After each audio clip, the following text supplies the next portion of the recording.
How to change your YouTube handle name. Hello everyone, welcome back to another video. I hope you all are doing great and are having an amazing and incredible day. In this video, I'm going to be showing you how you can change your YouTube handle name and change your main YouTube handle username. So basically what you're going to do, once you're over here into your YouTube, what you're going to do is you're going to come over here, click on this section. And once you do that, obviously you're going to go over and switch to your YouTube studio.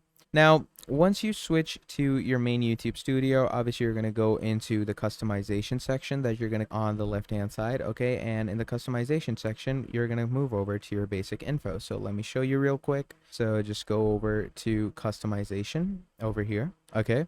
And once you go into your customization, go to your basic info, and your basic info over here, this is your handle, and then change it to whatever you want. Okay, so you can change it to, that, for example. And look at that, it just saved it in a second.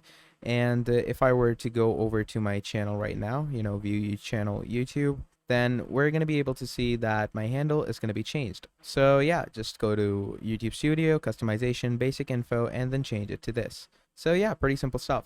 Thank you for watching, and I'll see all of you next time. Goodbye.